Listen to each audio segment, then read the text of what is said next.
Días, ¿cómo estáis? Perdonad el retraso, que estos minutillos que os he robado. Comenzamos si queréis, sí, porque ya están los gráficos colocados. Comenzamos si queréis con la rueda de prensa tras el Consejo de Gobierno de cada martes. Y empezamos con hoy, que hemos conocido en esta mañana los datos del paro registrado y que yo no los he adelantado. Empezamos con una importante medida. El pasado noviembre del 2017, la Junta de Extremadura, la Diputación de Badajoz y todos los pueblos de la zona minera de Agua Blanca pusimos en marcha, escribimos en el papel un acuerdo, escribimos la necesidad de poner en marcha un plan de regeneración económica de la zona minera de Agua Blanca y su entorno.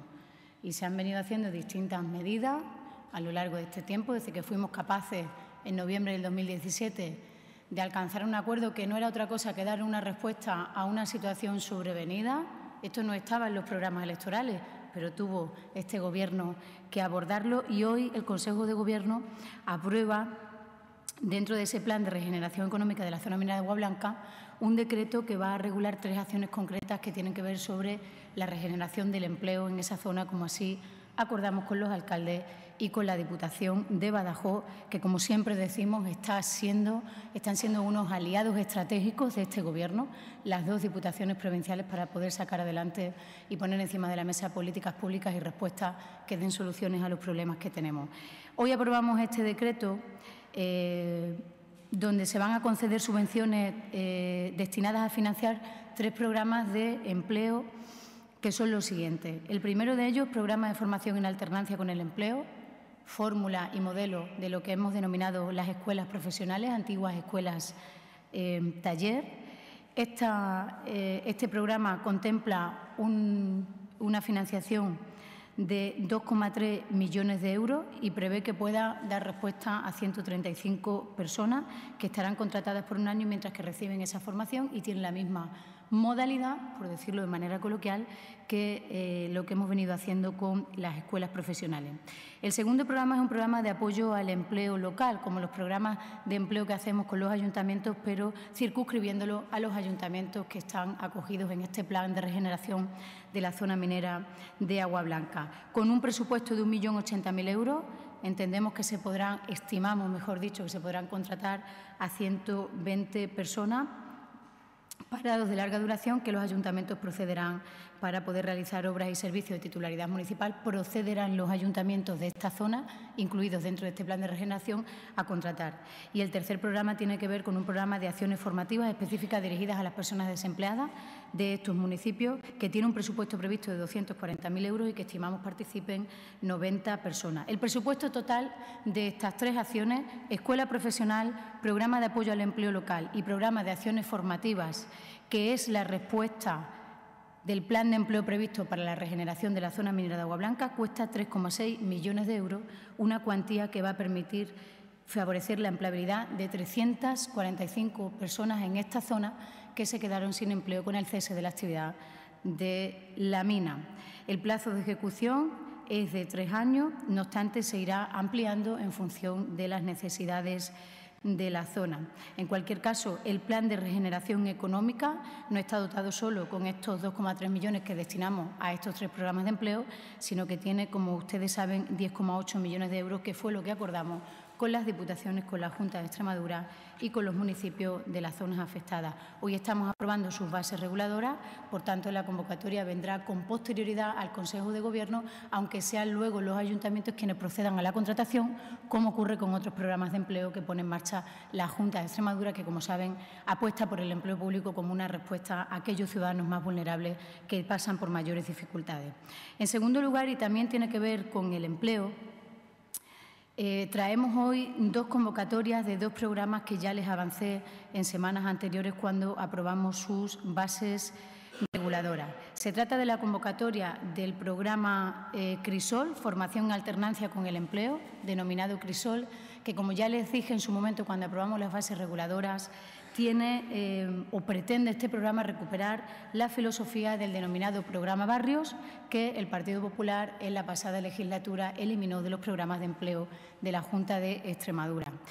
Entendemos muy necesario y por eso destinamos a este programa Crisol 6 millones de euros del Fondo Social Europeo, la necesidad de dar oportunidades de empleo a aquellos ciudadanos que viviendo en las zonas, en las ciudades de más de 20.000 habitantes y en aquellos barrios fundamentalmente formados por viviendas de promoción pública tienen una mayor dificultad para acceso al empleo y para volver a estar activos. Por tanto, la necesidad de poner en marcha y recuperar el denominado programa Barrios, que el PP eliminó, 6 millones de euros. Y este programa, como saben, consta de 2 fases porque complementa la formación con el empleo. La primera fase de 6 meses de duración, formación con trabajo efectivo, recibirán el 75% del salario mínimo interprofesional, unos 522 euros, más una paga extra, por lo que la retribución será de 644 euros en esa primera fase de 6 meses. En la segunda fase de 3 meses se trata de prácticas no laborales en empresa, donde percibirán el 120% del IPREN, 645,4 euros. ¿Cuántas personas estimamos que van a ser beneficiarias de este programa Crisol, que quiere recuperar el programa Barrios? 525 personas en los barrios de especial dificultad en las ciudades extremeñas de más de 20.000 habitantes. Una vez que se publique en el DOE, pues se podrán solicitar por parte de las entidades promotoras, que viene perfectamente recogido en el decreto de bases reguladoras. El segundo programa que hoy convocamos y que aprueba el Consejo de Gobierno es el programa colaborativo rural, que es como hemos denominado a este nuevo programa. El programa colaborativo rural se trata de acciones de atención integral para personas en situación o en riesgo de exclusión social de aquellas localidades de menos de 5.000 habitantes que también tienen dificultades para acceder al mercado laboral. A diferencia del programa Crisol, que son las entidades promotoras quienes se acogen a él, en este colaborativo rural son los ayuntamientos quienes se acogen para poner en marcha este programa. Programa que estimamos pueden beneficiar a 790 personas en riesgo de exclusión social mayores de 18 años y con un presupuesto previsto de 6 millones de euros, que es lo que destina la Junta de Extremadura.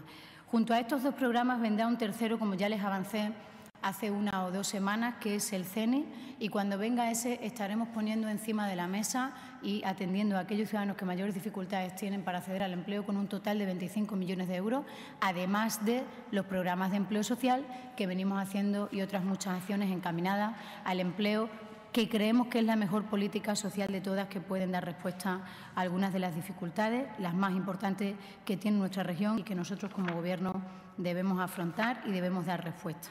En otro orden de cosas, aunque también tiene que ver finalmente con el empleo como política transversal del conjunto de la acción del Gobierno, la semana pasada les avanzaba en esta misma mesa la consejera de Economía e Infraestructura la decisión de la Junta de Extremadura, una vez que hemos tenido el visto bueno y la seguridad jurídica por parte de la Comisión Europea, de la puesta en marcha de una nueva línea de ayudas para incentivar la fabricación de biocombustibles sólidos a partir de biomasa. Hoy, una semana después, el Consejo de Gobierno de la Junta de Extremadura aprueba sus bases reguladoras para conceder subvenciones para actuaciones relacionadas con la fabricación de biocombustibles sólidos a partir de la biomasa en Extremadura.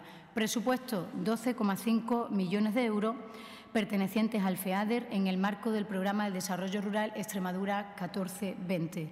Estas ayudas están destinadas a fomentar las actividades destinadas a la fabricación de biocombustibles, como dice el nombre del decreto que regula, a partir de la biomasa forestal y de residuos agrícolas, tales como palet, el carbón vegetal, siendo los beneficiarios las pequeñas y medianas empresas de las zonas rurales. Es muy importante señalar esto, porque cuando hablamos del reto demográfico, que parece que no encontramos alguna medida concreta que dé respuesta al reto demográfico, esta es una medida concreta que quiere dar respuesta al reto demográfico. El ser capaces de poner en marcha incentivos públicos que generen actividad en las zonas rurales y que generen, por tanto, empleo, como puede ser, en este caso, la convocatoria de la fabricación de biocombustibles sólidos.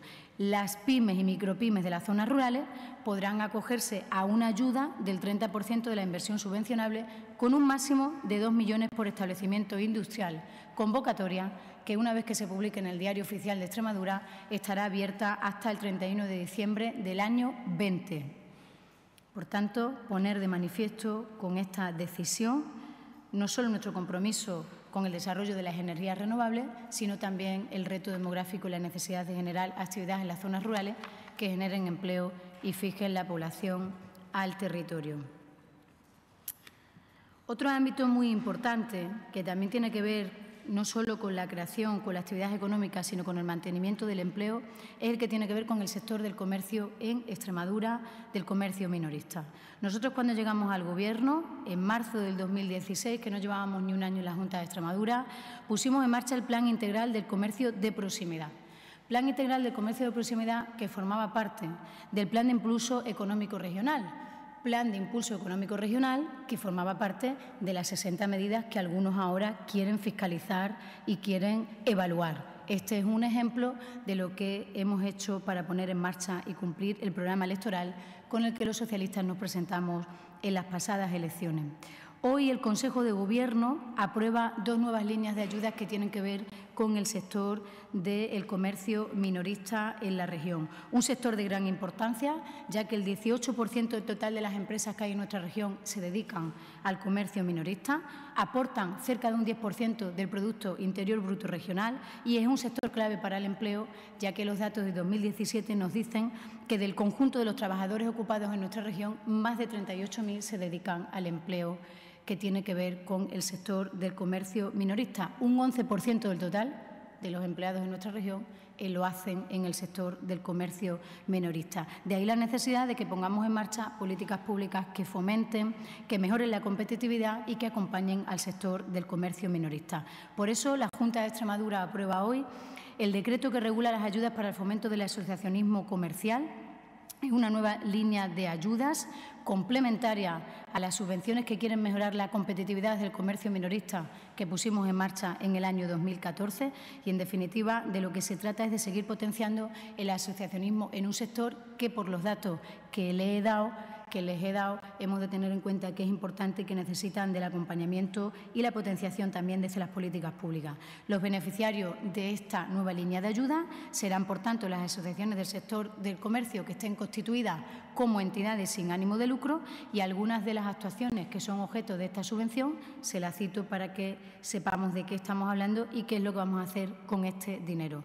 Gastos de personal contratado, alquiler del local donde esté ubicada la sede de la Asociación de Comerciantes, así como gastos de asesoría. El presupuesto previsto es de 250.000 euros y estimamos que entre 15 y 18 asociaciones de comerciantes son los que se van a acoger a esta nueva línea de ayuda que, insisto, es compatible con la línea de ayuda que tiene por objeto mejorar la competitividad del comercio minorista y que este Gobierno puso en marcha en el año 2014. La segunda línea de ayuda, que también es una línea nueva de ayuda, se trata de subvencionar la contratación de gerentes para la dinamización comercial. A diferencia de la primera, donde quienes se pueden acoger son las asociaciones de comerciantes que estén constituidas como entidades sin ánimo de lucro, a esta segunda línea de ayuda se van a poder acoger los ayuntamientos.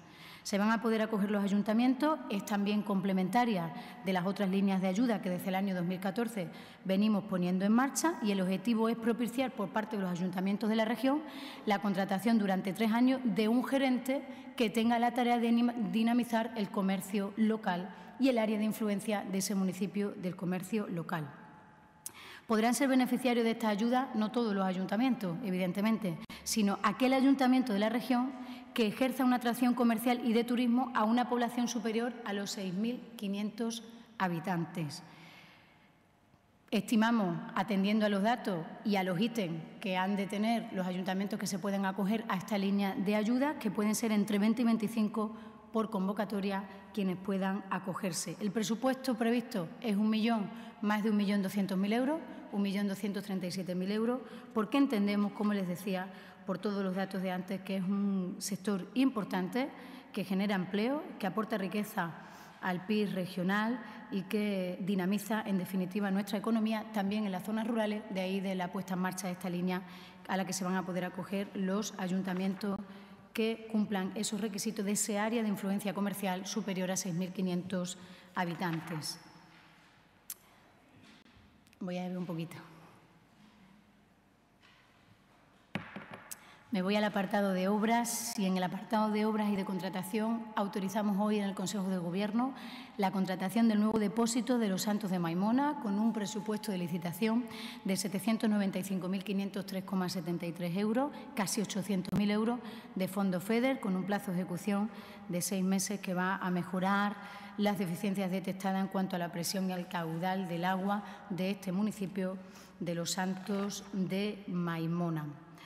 Dicho sea de paso, aunque no es un acuerdo del Consejo de Gobierno, pero sí es una realidad de las decisiones que toma ese Gobierno.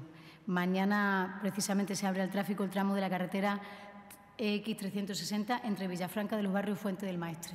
6 millones de euros ha costado esos 10 kilómetros que ha mejorado de manera notable, que van a mejorar y a partir de mañana será una realidad. A las 9 de la mañana ese tramo de esa carretera de la X360 entre Villafranca de los Barrios y Fuentes del Maestre, fruto también de las decisiones y del desarrollo del plan de infraestructuras que este Gobierno viene tomando a lo largo de esta legislatura. No me voy del apartado de obra, porque hoy hemos aprobado una obra importante y muy necesaria a través de la autorización de un convenio que va a suscribir la Junta de Extremadura con Adif. ¿Para qué? Para mejorar la seguridad de uno de los pasos a nivel de la línea férrea que pasa por la localidad pacense de Calamonte. Se trata de una obra importante que tiene un presupuesto de licitación de más de 460.000 euros. El 50% lo pone la Junta de Extremadura y el otro 50% lo pone Adif. Saben ustedes que hace un año este paso a nivel se cobró la vida de un joven de 27 años de esta localidad. Por tanto, yo quiero poner de manifiesto la diligencia de su alcalde. Esta es una reivindicación muy antigua de Calamonte, independientemente de quién haya gobernado el ayuntamiento, pero sí que la diligencia de su alcalde a la hora de mantener reuniones tanto con la Junta de Extremadura como Adif para que hoy sea una realidad la autorización de la firma de este convenio que va a venir a mejorar la seguridad vial de ese paso a nivel de los que tiene esta localidad, porque tiene más de uno. Este paso a nivel, los pasos a nivel están catalogados en función de la peligrosidad con distintas denominaciones. En concreto, este que los técnicos lo situaban en clase A pasa a ser de clase C, lo que le dota de una mayor peligrosidad. Por tanto, lo que se va a mejorar con este convenio y con esa obra que se va a acometer son la señalización vertical, que se entiende que era insuficiente, y se va a poner un semáforo y una nueva barrera. En definitiva, bueno, pues poner de manifiesto que esta era una obra que venía con retraso y lamentar que hace un año aproximadamente se cobró la vida de una persona joven en un accidente en esta localidad que supuso un gran mazazo para toda la población de Calamonte. Las obras se iniciarán en el 19 y tendrán una duración aproximadamente de 18 meses. Y con el apartado de obras finalizo los asuntos de hoy del Consejo de Gobierno y me pongo a su disposición.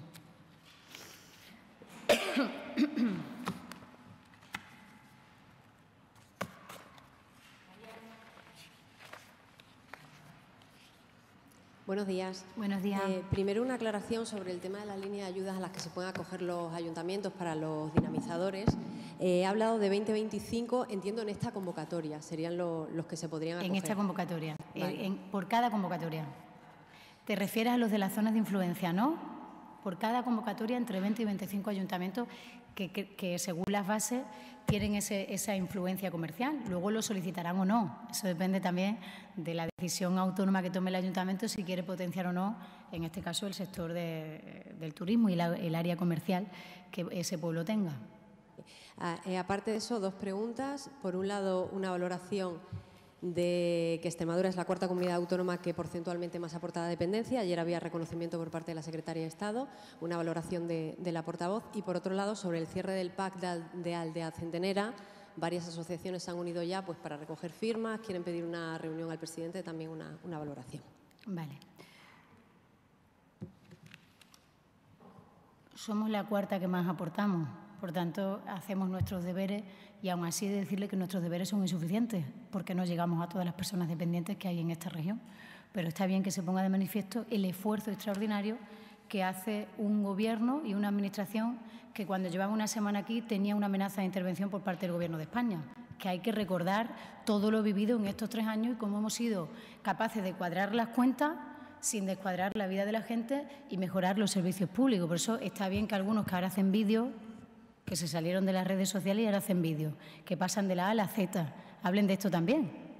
Claro, hablen de esto también. ¿Cuánto se ponía antes en esta comunidad autónoma para atender a la dependencia y cuánto se pone ahora? Dicho esto, sin querer hacer aquí lo que no corresponde en sede institucional, estamos haciendo un esfuerzo importante para atender a las personas dependientes y ese esfuerzo no podemos seguir haciéndolo solo. Por tanto, como decíamos hace unos meses cuando gobernaba Rajoy, decimos hoy que gobierna Pedro Sánchez y el PSOE.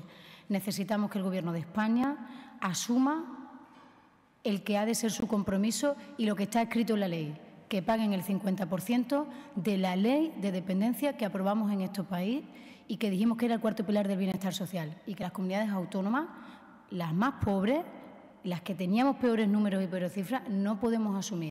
Tanto la Junta de Extremadura va a seguir haciendo un esfuerzo y son muchas las decisiones que el Gobierno está tomando en este sentido.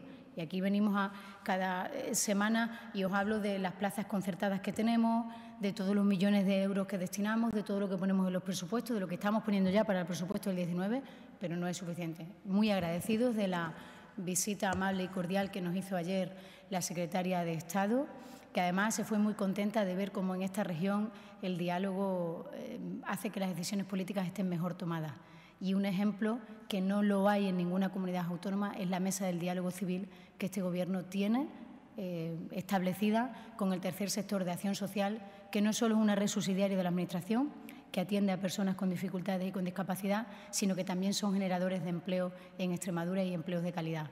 Así que yo creo que ella se fue contenta para ser capaz pues, de llevar ese modelo, el que tenemos aquí de diálogo y entendimiento con las entidades del tercer sector, a otros rincones de España y a otras comunidades autónomas.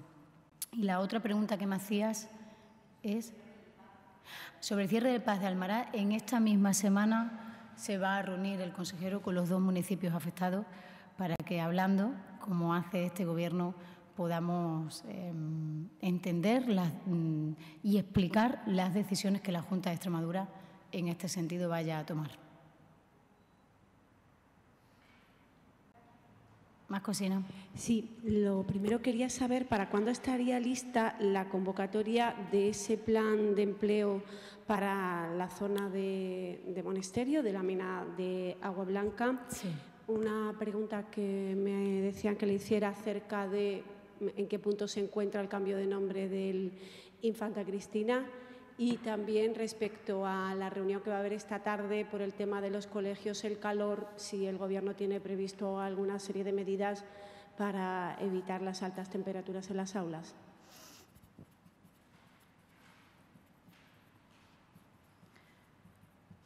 Respecto de las 3 medidas y 3 convocatorias del empleo de la zona minera de Agua Blanca que hoy traemos sus bases reguladoras. No puedo comprometerme, y siempre es una frase ya manida que digo, en el menor tiempo posible estará la convocatoria, porque no puedo comprometerme a decirle que estará la semana que viene y que por algún trámite administrativo no lo esté. Y más teniendo en cuenta cuando se trata de programas que no solo ejecuta y hace la Junta de Extremadura, sino que tiene que ver también con otras administraciones, en este caso Ayuntamiento y Diputación de Badajoz. Cuanto antes mejor. La semana pasada explicábamos aquí el tema de la biomasa y una semana después ya están las bases reguladoras. Igual la convocatoria está la semana que viene, pero no quisiera yo entallarme con los tiempos administrativos que no los controlo yo como portavoz. Respecto de las medidas del calor en las aulas, las medidas a corto plazo están ya puestas y son las que pusimos el año pasado con la ola de calor. Que cuando las altas temperaturas son extremas, 2, 3 días, 5 días, 7 días, ahora podemos hacer los dramas que queramos, que yo entiendo, están tomadas. Y es que la dirección del centro, previo informe del Consejo Escolar, donde participan los alumnos y los padres, toman la decisión de una salida antes o después. Las construcciones de los colegios y de los institutos han evolucionado hacia la eficiencia energética por una concienciación con una cosa que se llama cambio climático y porque han evolucionado como todas las construcciones. Es decir, cuando hoy se hace un centro de salud no se hace como se hacía hace 20 años. Cuando hoy se hace un hospital no se hace. Cuando hoy se hace una casa, la construcción no se hace igual que cuando se hace 20 años. Parece lógico que las nuevas construcciones que se vayan a hacer, que forman parte del plan de infraestructuras educativas, pues se tienen los nuevos ítems a considerar en una nueva construcción como se tiene cuando un ciudadano se hace su casa. Y hace 20 años no se hacían las casas como hoy, en cuestiones de eficiencia energética. Pero que si alguien de algún partido político o de alguna organización nos puede decir cómo arreglamos en toda la red de centros educativos de Extremadura que haya 3 días de altas temperaturas, pues yo nada más que he oído críticas ayer en las ruedas de prensa de los portavoces de los distintos grupos políticos que se sientan con representación en la Asamblea de Extremadura, pero no he oído ninguna propuesta. Sí le digo lo que está haciendo la Junta de Extremadura. Medidas a corto plazo. Tiene que ser el centro educativo quien de manera autónoma, junto con el Consejo Escolar, tome la decisión. Y luego la Junta tiene un plan de eficiencia energética que se lo voy a pasar para que ustedes entiendan con qué ítems y criterios se hacen todos los nuevos edificios que dependen de esta Administración y dependen de lo público. Hablemos de sanidad o hablemos de educación. Y ahora, al término de la rueda de prensa, les trasladaremos el plan de eficiencia energética. Pero así a bote pronto, como decían ayer algunos portavoces o algunas portavoces, oiga, pues yo he estado también en la oposición y he sido la portavoz de mi partido en la oposición y sé lo fácil que es ser portavoz de la oposición, pero también hay que dar alternativas y yo no sé cuáles son las alternativas de los demás partidos políticos. Dicho esto, la Junta de Extremadura va a recibir esta tarde y se va a sentar con los alumnos, porque nosotros escuchamos a la gente y a los que protestan ante nuestras decisiones también. Y la consejera se va a sentar y va a escuchar a los alumnos como tiene que ser y va a escuchar a los padres y a la comunidad educativa, pero que no hay ninguna varita mágica, esté este Gobierno o este otro, ante una ola de calor durante una semana, me da igual de qué fecha se trate. Este calor de veranillo de San Miguel o el calor de mayo o el calor de julio. Yo no sé cuáles son las alternativas de los grupos parlamentarios, de los otros partidos políticos, no lo sé. Yo sé lo que está haciendo la Junta de Extremadura y al término de la rueda se lo voy a mandar. Ahora, ¿esto se arregla de un día para otro? Hombre, pues no. Pues no. Entiendo que los alumnos protesten, como protestaba yo cuando era estudiante. Igual. Y entiendo el malestar de la familia y entendemos el malestar de la familia. Pero que, claro, edificios que se hicieron hace 40 años, no podemos pretender que tengan las instalaciones de un edificio que se hizo hace 5. No lo podemos pretender. Y eso la Junta de Extremadura no tiene una varita mágica para arreglarlo. Que en los futuros planes, las futuras construcciones se tiene que tener en cuenta, igual que cuando uno se hace hoy una casa, que no se la hace como se hacía antes, de la misma manera. Pero vamos a hablarlo y vamos a escuchar a los estudiantes y vamos a atender también sus necesidades. Lo que no tiene credibilidad alguna es que hablen de estos quienes quitaron las cosas más básicas para que nuestros hijos estudien. Claro, es decir, que quienes quitaron el transporte escolar y los libros de texto ahora están reclamando aires acondicionados. Hombre, ¿tiene poca credibilidad la cosa? ¿O eso es lo que pienso yo? No sé si respondí a su pregunta o no. Me he enrollado un poco, pero bueno.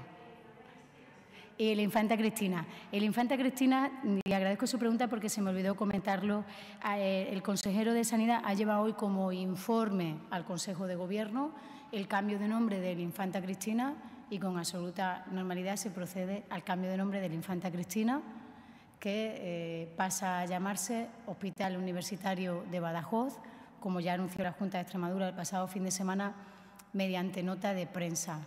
Hemos de quedar claro lo más importante y que es nuestro interés que sepan los ciudadanos, y es que el cambio de la Infanta Cristina no va a suponer ni un solo euro a la sanidad extremeña. Luego habrá gustos para todos, como todas las cosas en la vida. Habrá quien le guste el cambio y habrá quien no. Pero lo más importante que nosotros queremos que sepan los ciudadanos es que no va a costar ni un solo euro el cambio de nombre de la Infanta Cristina a el presupuesto público de la Junta de Extremadura y al presupuesto de Sanidad, que hemos incrementado muchísimo en esta legislatura. Por tanto, desde los papeles que nos dan cuando te dan el parte que vas a urgencia, las sábanas, los pijamas, todo se va a seguir utilizando hasta que su uso haga que se deba cambiar. Y entonces los que se compren nuevos ya vendrán con el nuevo nombre. Pero se va a utilizar todo lo que es la lencería del hospital, todo se va a utilizar, por cierto, como utilizamos todas las carpetinas y todas las cosas de los que se dedicaron a cambiar el nombre de las instituciones. Y hemos estado con las carpetas de Gobé mucho tiempo, y los folios, hasta que los hemos gastado. Es decir, se ha procedido al cambio del nombre con normalidad y estamos a otra cosa y a cosas más importantes.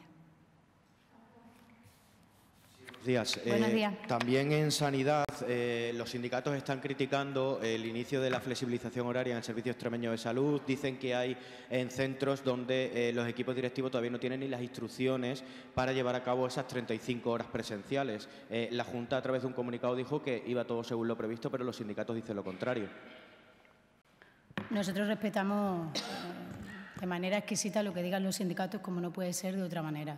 Pero a los sindicatos también hay que decirles que todos los centros dependientes de sanidad tienen las mismas instrucciones para que todos los funcionarios se trabaje en un centro de salud, en un hospital, en un centro comarcal, donde sea, tengan los mismos derechos laborales adquiridos. Por cierto, los que ha posibilitado este Gobierno de la Junta de Extremadura, que es la puesta en marcha de las 35 horas, como nos comprometimos en nuestro programa electoral y como hemos sido capaces de pactar con esos mismos sindicatos. Ahora, yo no sé si ha habido alguna mínima incidencia ayer, pero entiendo que es inherente a la nueva organización del trabajo.